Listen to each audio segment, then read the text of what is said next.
Et donc pourquoi le numérique finalement a pénalisé la productivité en Europe et pas aux États-Unis? C'est lié justement aux spécificités de ce secteur et notamment son impact sur la concurrence. Donc en fait le numérique repose beaucoup sur des données, encore plus aujourd'hui. Les données sont, en économie on appelle ça un bien non rival, peut-être que c'est un terme aussi qu'on utilise dans d'autres domaines, mais c'est dire qu'en fait vous avez... plusieurs personnes peuvent l'utiliser en même temps. C'est pas un actif normalement physique, on peut pas utiliser une voiture en même temps ou une usine en même temps avec plusieurs entreprises. La donnée théoriquement oui, ce qui fait qu'elle génère un mécanisme assez nouveau en économie qui est ce qu'on appelle un rendement d'échelle croissant. C'est-à-dire que plus on a de données, en fait plus elles vont démultiplier leur effet, parce que comme on peut être plusieurs à les utiliser déjà, vous en rajoutez, en fait vous n'excluez pas les autres de l'accès aux données. Donc ça c'est l'aspect on va dire positif. A priori d'ailleurs quand on met ça dans des modèles économiques, finalement, on se dit que le numérique, ça doit avoir des effets énormes. Vous me dites si je suis trop loin.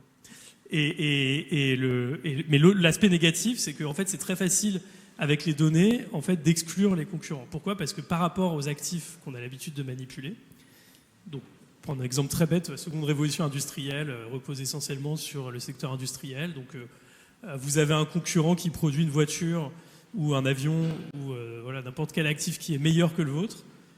Normalement, alors si vous arrivez à survivre à ce choc de concurrence, vos ingénieurs vont acheter la voiture en question, la démonter, passer quelques mois à faire des tests, et puis rapidement vous allez comprendre ce qui se passe, et puis finalement arriver à utiliser cet avantage de vos concurrents à votre faveur pour finalement redevenir vous-même dominant, ou alors d'autres entreprises vont le faire.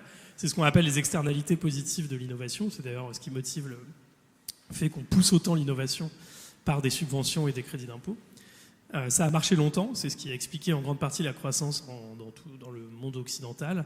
Avec les données, ça marche moins bien, parce que vous ne pouvez pas faire ce que je viens de décrire. Vous ne pouvez pas acheter un algorithme et regarder ce qu'il y a dedans, vous ne pouvez pas télécharger une application et voir comment c'est fait, et puis surtout, vous ne pouvez pas récupérer les données, en tout cas la plupart du temps. Et donc en fait, ce mécanisme d'exclusion des données, il a complètement dominé l'aspect non rival des données qui aurait pu en fait générer énormément de croissance, et ça explique en grande partie le fait qu'en Europe, on ait beaucoup de mal à construire un géant du numérique, parce qu'en fait, vous avez des géants déjà du numérique qui existent et qui ont une avance considérable et finalement ne distribuent pas d'externalités positives sur leurs concurrents.